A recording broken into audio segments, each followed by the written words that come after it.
How do you find the will to fight back against a world that wants to keep you sedated, average, and stuck in place? Join us for the tools and strategies you need to create a life of abundance, discipline, and high achievement.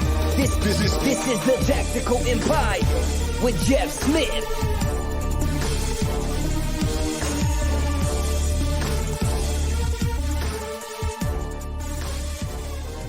Boom. Welcome to another edition of the Tactical Empire. We're here with Sean again today. What's up, Sean? How are you, man? Great weekend, man. I'm ready to roll. I always look forward to these. Yeah, same. I'm fasting. I decided today that I was going to start fasting. Did you see my comment I posted 30 minutes ago? I said, I wish we had forgot about fasting. I haven't seen it on my feed in months. And then you have to go and blow up Facebook and say, I woke up and felt like I just needed to fast. And I wasn't ready for it. Hey, dude, you'll get old someday. It'll be important to you too. I was doing it. I was intermittent fasting too. And then I knocked out like my first 24-hour fast in the middle. It was a cold day. My wife signed up for a fitness competition. I was like, well, any day as good as today. I'm just standing around, not moving my body. And I drank so much black coffee that day. It was obviously certainly more mental for me. And, so thank you for posting it to Facebook. Now it's going to be top of mind here in the next couple of days. I'll force myself to get back to it. Well, when we studied it at the beginning of the year, kind of in depth, I had done 7-day supported fasts before, which is like fucking super weird. Like I did it with this real nerdy dude that I'm super good friends with who likes to health hack everything. But it was a weird deal where they kind of like, it was calorie restricted to where you were eating like these soups that had vitamins and shit in them. But like they restricted you down to like 400 calories in a day at one point over the 7 days. That was not the same as these water fasts that we've been doing. But man, the benefits are fucking awesome. Like it's hard to argue with the science. Like if you can shrink like growths and tumors and wipe out some of those dirty and the cellular regeneration is incredible. And the more I dug into it, the more I was like, man, I'm a fucking idiot for not just doing this like every month. Like, why not? Yeah. And then you get into the Peter Attia stuff and Outlive and get into that book, and holy shit, man, your brain starts to explode. So I had committed to doing one a quarter this year that was over 24 hours or something. I've been intermittent fasting for probably 5 years though. I just don't eat breakfast. And so like for me, going from like 7 o'clock at night to like 1 o'clock in the afternoon, it is like my daily routine. So when I just decided to flip the switch and do it, I'm like, oh, all I've got to do is just like make it through dinner and go to bed and it's done. Yeah. So it's not that difficult for me. But it is crazy how addicted to food we are. Yeah.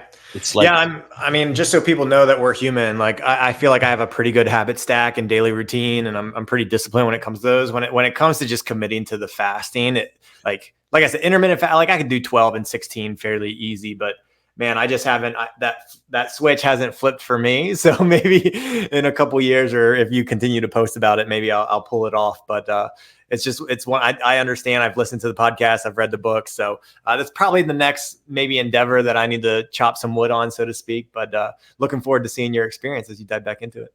Right on, man. Right on.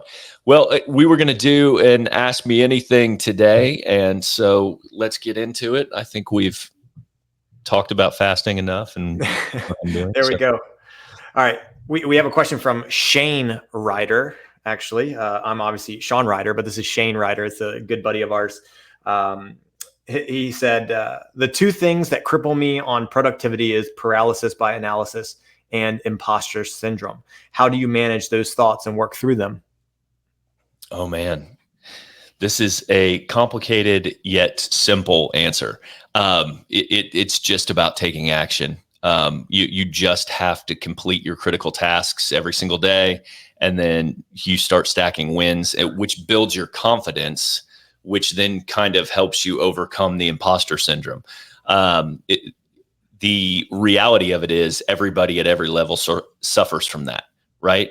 And so we have a tendency to overthink things, but that tendency to kind of lean into perfectionism is simply avoidance. And all we're trying to do is avoid the actual work through it's a cloak, if you will. When people say they're perfectionists, it's kind of bullshit. I mean, I could understand them having a high degree of attention to detail, but like ultimately what you're doing in most cases is really avoiding what you need to be doing and exposing yourself and putting yourself out there for the world to kind of judge you. And Simon Sinek does a really good job with this as far as like shipping the work. And so I think you and I have discussed this kind of in the past, Sean. It's just more important to get something out there with regards to everything. So if you're overthinking it, you're never taking action. You're going to be in the same place you were the year before, the week before, the day before. And so it's just about doing it. And that does build confidence, which in turn, you'll look back and you'll have years of track record to look back on and say, well, I've done this shit. And so like, I have nothing to be nervous about or anxious about. Yeah. In the context in which most people use paralysis by analysis, for me, it's usually them doing the next thing, finding something that they've never done before, or getting to the next level of the current thing that they're doing. So the way that I frame it, which is, how you think as well, is I'm a former high school teacher. And so I can speak to this as like the school system got two things wrong, in my opinion. And it's, you don't have to be an A+ student. You don't have to be an A+ student to take the test. You say all the time, you need to get 60 to 70% of the way there before you take action. And in the real world, the D and C students take action faster. And when you take action, there are more lessons to be had. So too many people have the school system mindset and philosophy that I need to get all the information. I've been there, done that. I've talked about it on other podcasts with different topics.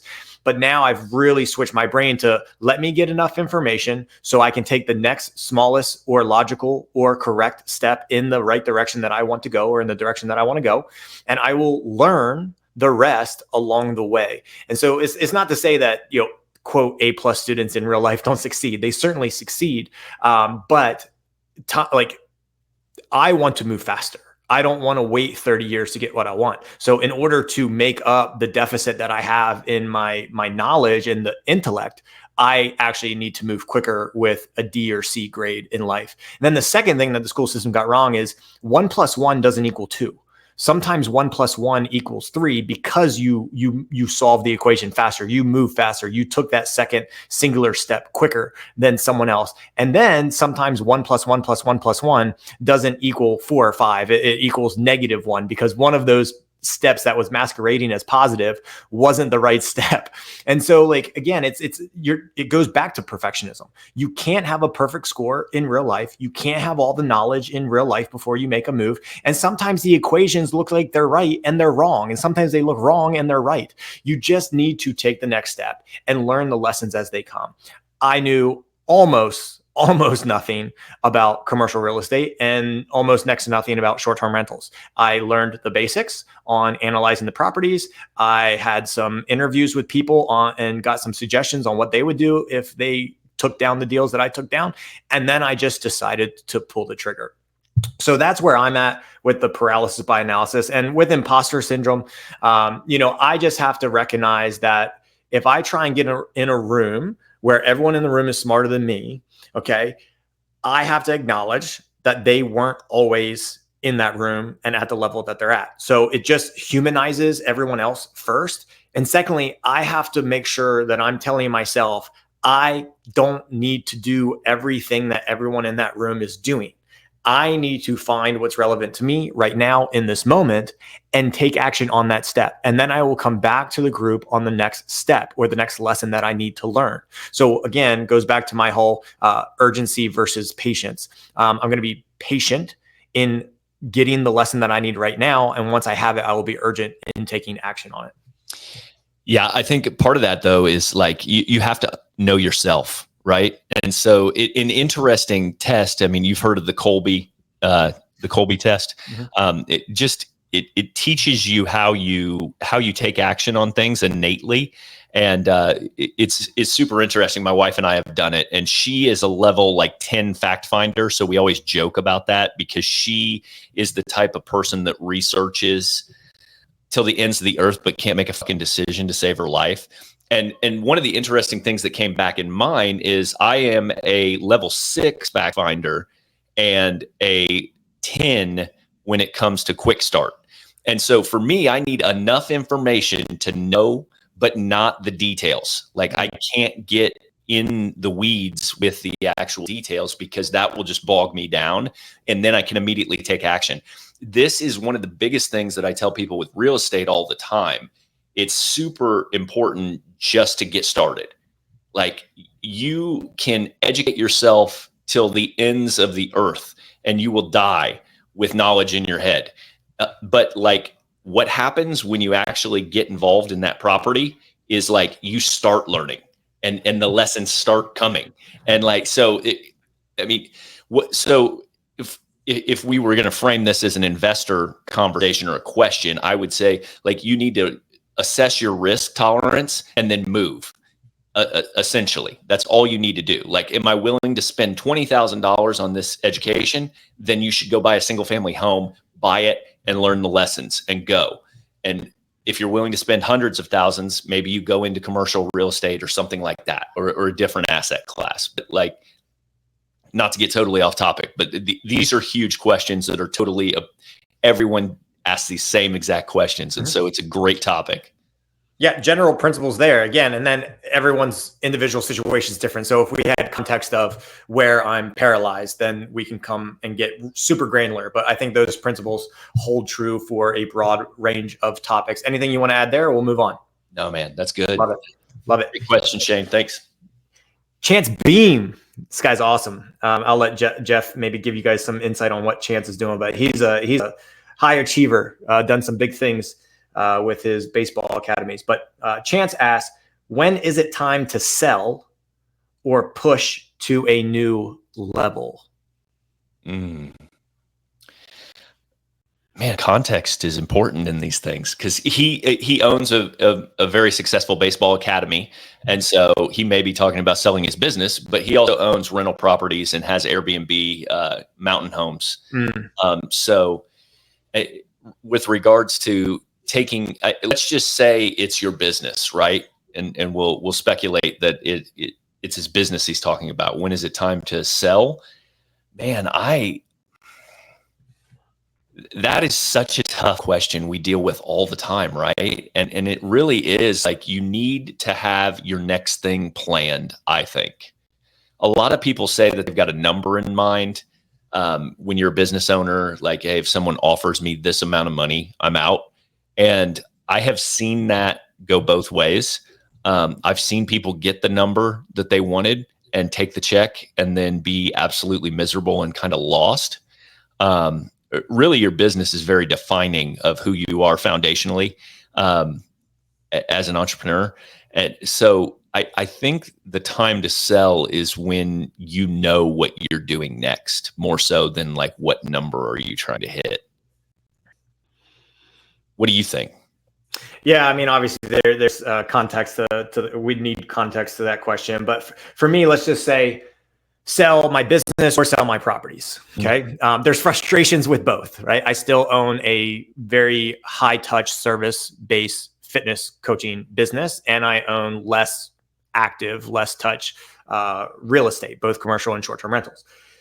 I have the thought in my head that my plan is to hold on to my assets for as long as possible. We talk about the importance of uninterrupted compound interest. And that's a huge rule that I try and stand by, obviously, for as long as possible.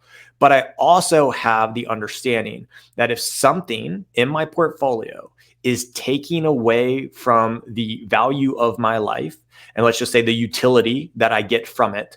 And that could be a few different things, right? Financial utility, lifestyle utility, right? Airbnbs, they should be financially rewarding to me, but if they're nice properties and I want to take my family there, like we are in Blowing Rock, North Carolina for a week before Christmas, that has utility to me. I have to recognize and understand when it's taking away from the life that I want to live and the finances that I want. Now, that has to be reconciled with, I will have to deal with issues. Like this weekend, I was dealing with a little issue that we couldn't quite pinpoint at one of the short-term rentals.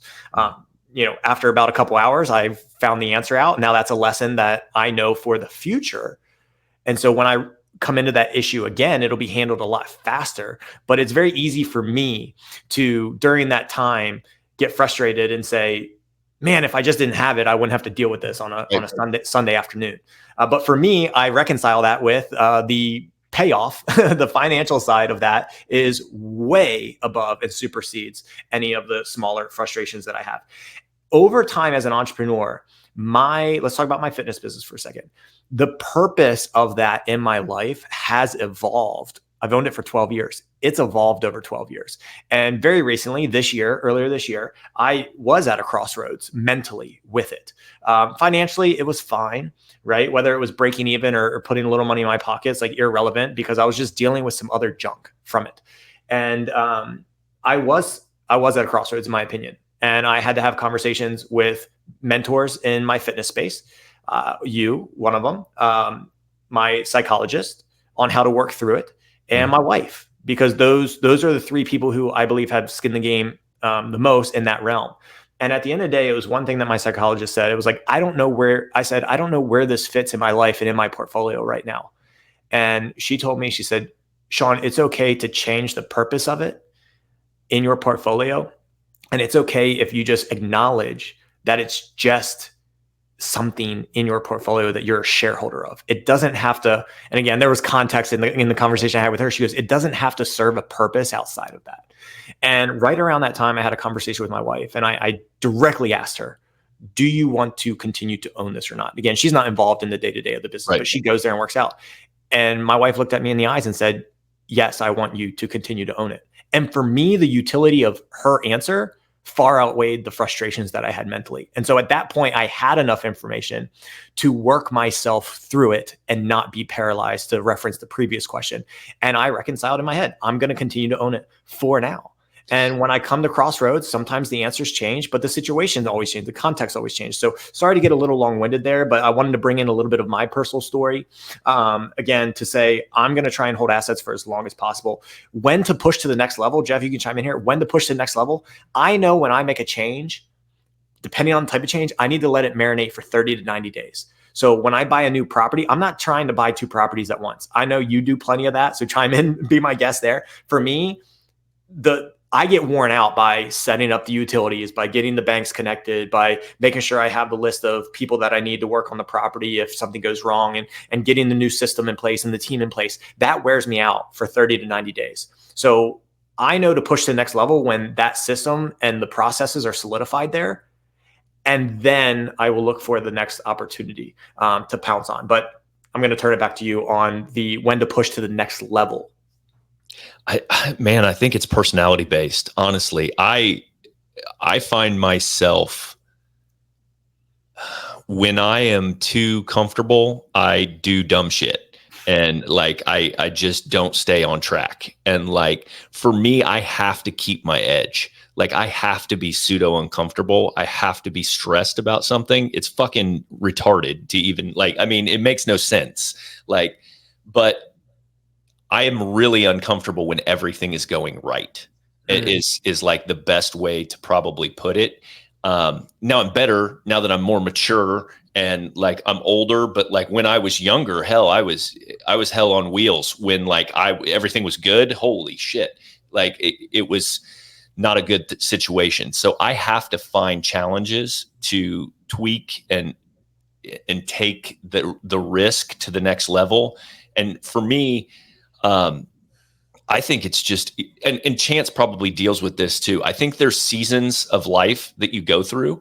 Like when I opened my gym, 10 years later, 12 years later, I thought differently about it, because now I've been married for 12 years.